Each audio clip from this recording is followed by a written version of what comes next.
ce soir, je te demande quelque chose de toi. Une parole, une vision, une atmosphère qui change tout. Une guérison dans ma maison. Ton amour, ton pardon, Ta puissance dans...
Sazali bonsoir d'après l'heure où vous nous recevez et shalom chez vous. Vous avez cette occasion de nous retrouver en ce jour. Nous sommes dans la joie de vous savoir nombreux déjà que vous êtes abonnés pour commencer à suivre cette émission. Nous vous bénissons pour cela. Et aujourd'hui, nous sommes en train de célébrer quelque chose, une fête très importante. Nous célébrons la résurrection de Jésus-Christ, la Pâque pour les chrétiens. Et pour revenir un peu en arrière sur ce qu'on a vu la fois passée, nous avons parlé de la Pâque selon les Juifs, les jours où il y a eu les départs des enfants d'Israël de la maison de servitude. Il y a eu l'agneau qui a été immolé, le sang a été sur chaque linteau des portes de chaque maison pour que l'ange de destruction ne puisse pas tuer, ne puisse passer outre les maisons de chaque enfant de Dieu. C'était une cérémonie qui a été accomplie parmi les enfants d'Israël, ce qui les a différenciés des Égyptiens. Ils sont morts cette nuit-là, ça a été une nuit très exceptionnelle. Tous les premiers-nés d'Égypte sont morts et les enfants d'Israël sont sortis libres de cette maison d'esclavage. Oui, bien-aimés, aujourd'hui nous voulons parler de la résurrection de Jésus-Christ. Jésus-Christ, il est ressuscité. J'aimerais que nous puissions lire un passage de la Bible qui va nous relater les circonstances dans lesquelles Jésus-Christ est ressuscité. J'espère que vous avez vos Bibles, vous pouvez lire avec moi dans Matthieu 28, 1 à 7. Lecture de Jésus-Christ. Jour de la semaine, Marie de Magdala et l'autre Marie allèrent voir le sépulcre. Et voici, il y eut un grand tremblement de terre, car un ange du Seigneur descendit du ciel, vint rouler la pierre et s'assit dessus. Son aspect était comme l'éclair, et son vêtement blanc comme la neige. Les gardes tremblèrent de peur et devinrent comme morts. Mais l'ange prit la parole et dit aux femmes, « Pour vous, ne craignez pas, car je sais que vous cherchez Jésus qui a été crucifié. Il n'est point ici, il est ressuscité comme il l'avait dit. Venez, voyez les lieux où il était couché. Et allez promptement dire à ses disciples qu'il est ressuscité des morts. Et voici, il vous précède en Galilée. C'est là que vous les verrez. Que vous les verrez. Voici, je vous l'ai dit. » La lecture de la parole de Dieu bien-aimé, Jésus est ressuscité. Contrairement à beaucoup de prophètes qui l'ont précédé, ils sont morts et ils ne sont pas ressuscités. Jésus le Messie est ressuscité. Après sa mort, vous savez, bien-aimé, le monde des ténèbres s'est réjoui parce qu'il a été enterré. On a mis la pierre sur sa tombe pour dire ça n'est fini. Mais le troisième jour, Jésus est ressuscité d'entre les morts. Jésus est ressuscité, bien-aimé, c'est un fait réel, un fait même historique. Les femmes sont allées pour embaumer les corps de Jésus. Ils sont arrivés à ce lieu-là. Et d'après le passage que nous venons de lire, ils ont trouvé un ange qui a parlé aux femmes, qui a dit « N'ayez pas peur, parce que celui que vous cherchez, il est ressuscité. » Les femmes étaient prises de panique, parce que, vous savez, dans notre société actuelle, quand quelqu'un meurt, c'est vrai, on a beau l'aimer, on a beau prier, on a beau vraiment vouloir le voir vivant, mais quand il ressuscite, ça a toujours attiré quelque chose, ça a toujours fait peur aux gens. Mais Jésus est ressuscité, c'est pourquoi l'ange dit aux femmes, Jésus est ressuscité. Jésus est venu, pour revenir un peu en arrière, avec une mission de sauver l'humanité qui était déchue, qui était morte dans ses péchés. Jésus est venu chercher et sauver ce qui était perdu. Il est venu réconcilier le monde avec Dieu. Et cette réconciliation devait passer par la mort. Et la mort de Jésus, je vous ai dit bien aimé, c'est la mort d'un innocent qui paye pour les pécheurs. Un innocent, c'est lui qui n'avait point commis de péché. La Bible dit, il n'avait point commis de péché et dans sa bouche, il ne s'est point trouvé de faute. Il est mort à la place des méchants. Il est mort à la place de toi et moi. Nous qui étions des pécheurs, il a fait de nous des enfants de Dieu. Par sa mort, il nous a donné la vie et une vie qui ne s'arrête pas, une vie éternelle. Voilà pourquoi aujourd'hui nous célébrons cette résurrection bien-aimée. Mais pour revenir un peu au message des anges aux femmes, je salue les femmes qui me suivent aussi, parce que vous avez été les premières témoins de la résurrection de Jésus-Christ. Vous avez été vraiment là le jour de la résurrection de Jésus-Christ. Il est mort, il est ressuscité et vous avez été les premiers témoins. Avant que les disciples, les autres viennent, la famille, les femmes ont été là, présentes. Merci pour votre ponctualité. Et les femmes, l'ange apparut aux femmes, l'ange dit ceci aux femmes, n'ayez pas peur.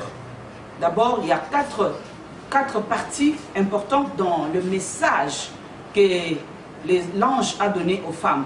La première des choses, il dit aux femmes, n'ayez pas peur. La résurrection de Jésus-Christ ne devait pas être quelque chose qui devait faire peur aux gens. Au contraire, ça devait réjouir le cœur des hommes. Parce qu'il est mort, il est ressuscité et il nous a rachetés. Donc, vous qui nous suivez, aujourd'hui c'est un jour de joie. Aujourd'hui c'est un jour d'allégresse parce qu'il était mort, il est ressuscité d'entre les morts. Jésus-Christ est vivant. C'est un jour merveilleux, un jour de joie, un jour de fête. Il a dit aux femmes, n'ayez pas peur. Pourquoi ne pas avoir peur? Bien-aimés, j'ai vu des analystes qui ont fait des recherches dans la Bible pour dire, dans la Bible, il y a 365 fois que ce mot-là, n'ayez pas peur, apparaît. Cette phrase-là, n'ayez pas peur, n'ayez pas peur. Donc, vous comprendrez que de chaque jour, chaque matin, le Seigneur vous dit, n'ayez pas peur. Pourquoi il nous dit de ne pas avoir peur? C'est qu'il y a de raisons d'avoir peur, mais n'ayez pas peur. Pourquoi? Parce que Jésus est ressuscité. Amen.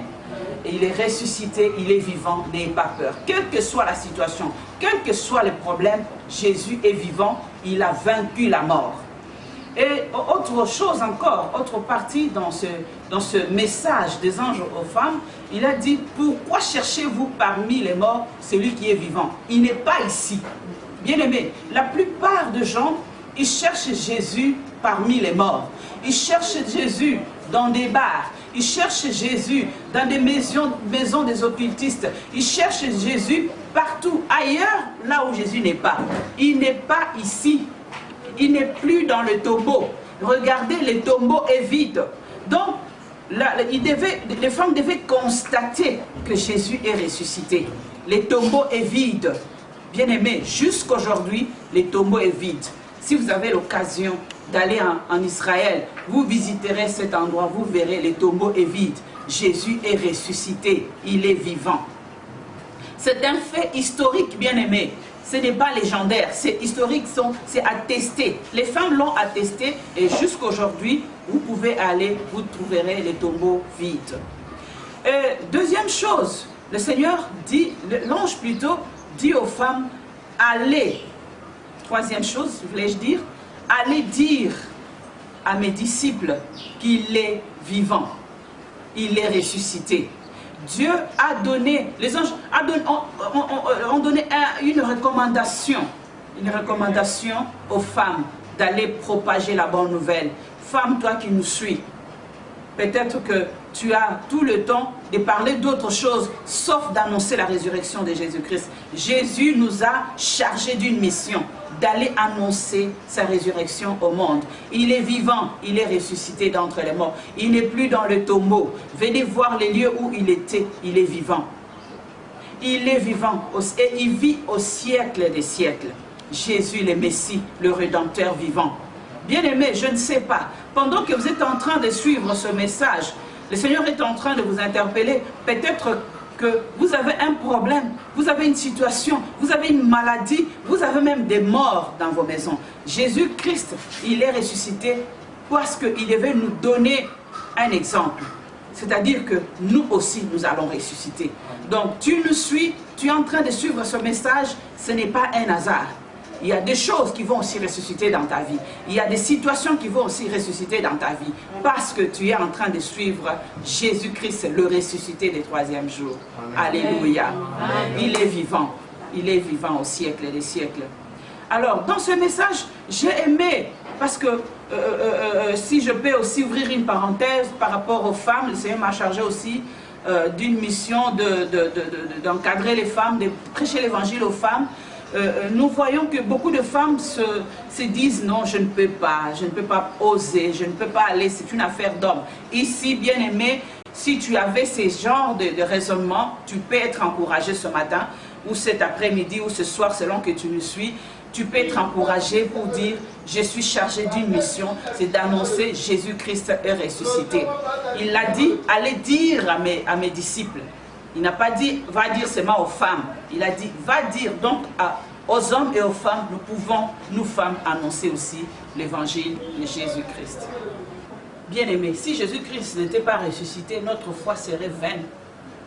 On croirait à quoi? Mais je vous annonce une bonne nouvelle, il est ressuscité. Il est vivant au siècle des siècles. Si vous avez la foi, aujourd'hui, où vous êtes en train de suivre ce message, des choses peuvent aussi ressusciter. Le mariage que vous êtes en train de chercher, vous êtes en train de vous époumoner pour dire, le Seigneur n'entend pas, c'était déjà mort, enterré quelque part, cela peut ressusciter. Je ne sais pas, votre travail, votre situation, il y a une maladie que les hommes peuvent appeler incurable. Le Seigneur est capable de vous ressusciter en ce jour parce qu'il est vivant. Amen. Amen. Oui, bien aimé. Le fait que Jésus-Christ soit ressuscité, c'est là aussi, j'ai dit tout à l'heure, une preuve que nous aussi nous allons ressusciter.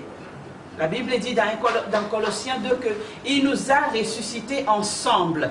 Et il nous a fait asseoir ensemble dans le lieu céleste, au-dessus des dominations, des autorités, des principautés. Et il nous a donné un nom nouveau, bien-aimé. Aujourd'hui, nous pouvons être appelés enfants de Dieu. Aujourd'hui, nous pouvons être appelés serviteurs, enfants de Dieu, chrétiens. C'est à cause de l'œuvre de la croix. C'est à cause du sacrifice de Jésus-Christ. Il est mort, il est ressuscité. Bien-aimé, j'aimerais te dire une chose d'après ce passage.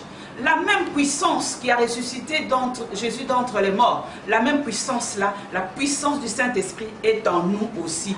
Il peut aussi nous ressusciter leur corps mortel par son esprit qui habite en nous. Donc c'est possible en ce jour que tu puisses élever la voix vers le Seigneur pour lui dire, je veux que telle situation ressuscite. N'oubliez pas, Christ, l'agneau de Dieu, la Pâque, notre Pâque a été immolée.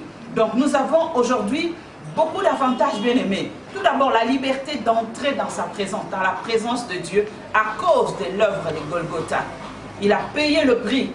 Nous étions esclaves du péché. Nous étions esclaves de Satan qui nous avait liés pendant longtemps. Mais à cause de l'œuvre de Jésus, à cause du sacrifice de Jésus-Christ, nous avons été rachetés à un grand prix. Et ce prix-là, c'était le prix de sang.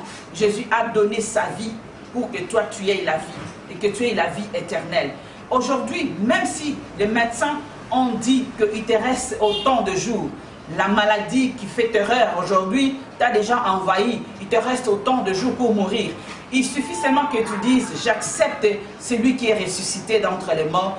Le Seigneur t'accorde la vie et la vie éternelle. Toi qui me suis, tu as ces privilèges.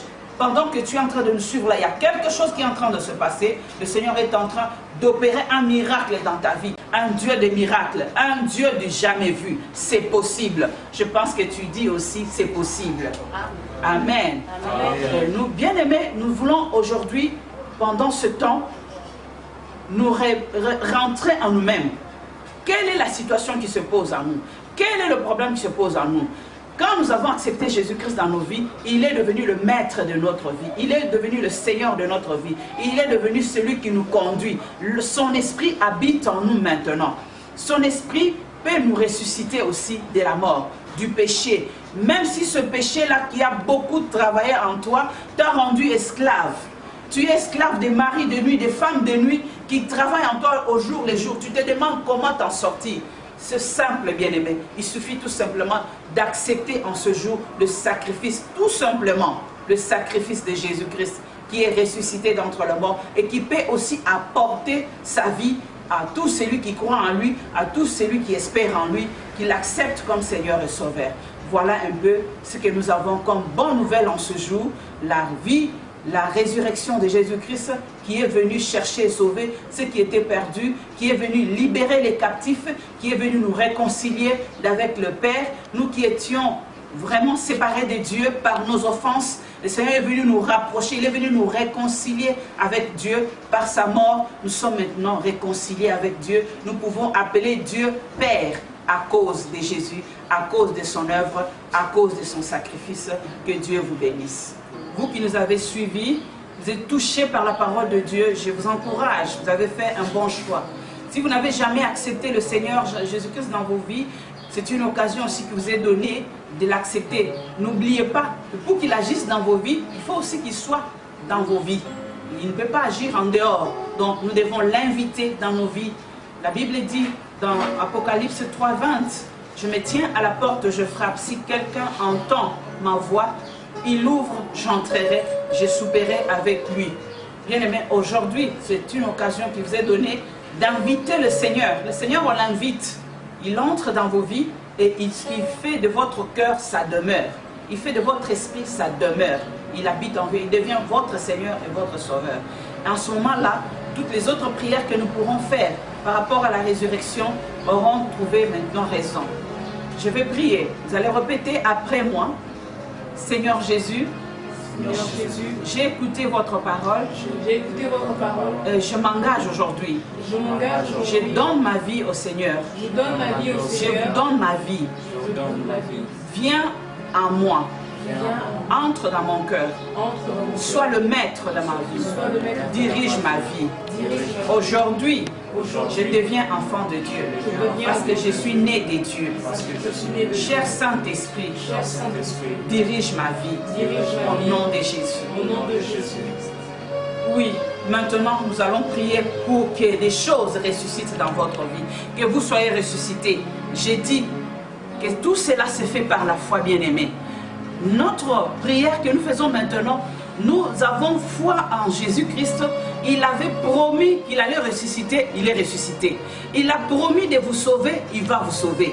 Il a promis de vous guérir, il va vous guérir. Il l'a dit dans sa parole, il ne ment jamais. Il n'est pas un homme pour mentir, ni un fils d'homme pour se repentir. Donc tout ce qu'il a dit dans cette parole, vous concernant, ça va s'accomplir. Il a dit, il va vous guérir, il va vous guérir. Il va vous ressusciter, vous allez ressusciter. Si vous croyez cela avec moi, nous allons prier ensemble. J'élève ma voix, je vais prier. Je sais que vous avez aussi cette attitude de prière. Je vais prier par rapport à votre situation. Je ne sais pas quelle est votre situation. Je ne sais pas qu'est-ce que vous êtes en train de traverser. Mais je sais une chose. Le ressuscité est vivant en ce moment et qu'il est en train d'agir. Il a dit, mon Père agit, moi aussi j'agis. J'élève ma voix, je prie à votre sujet.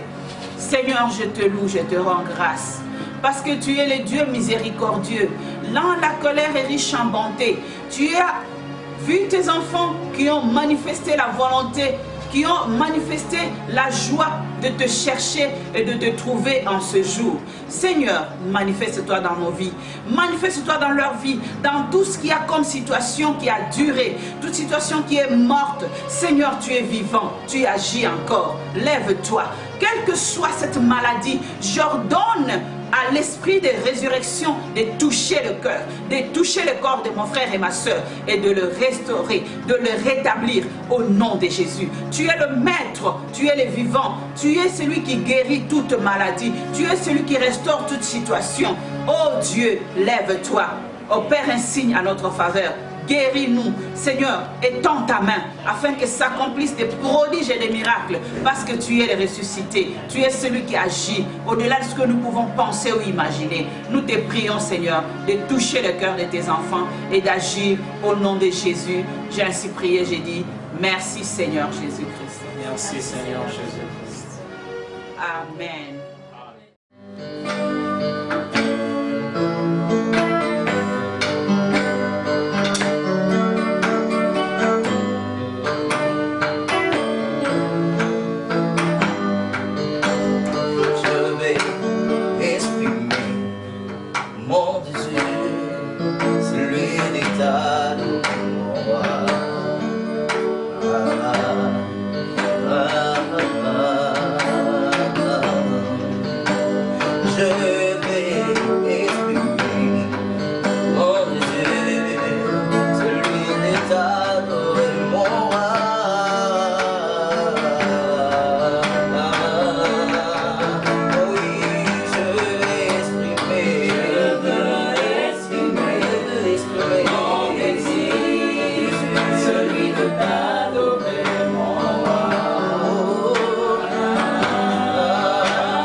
Jésus, nous te proclamons, tu es Dieu, tu es roi des rois, le Seigneur des seigneurs. Jésus, que ton nom soit élevé, que ton nom soit magnifié, que ton nom soit honoré. Tu es le maître de ton Dieu pour la chose à lui. Tu es Seigneur, alléluia.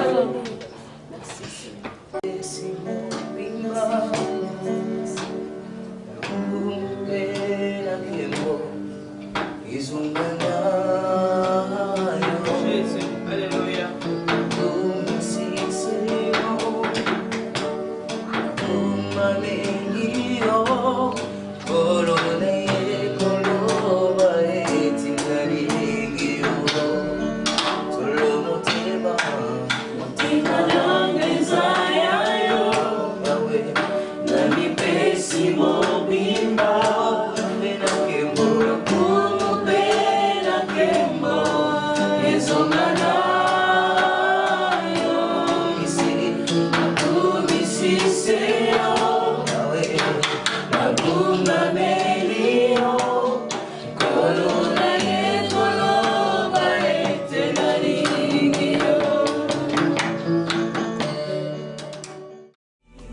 Nous avons soif, je te demande quelque chose de toi. Une parole, une vision, une atmosphère qui change tout. Une guérison dans ma maison.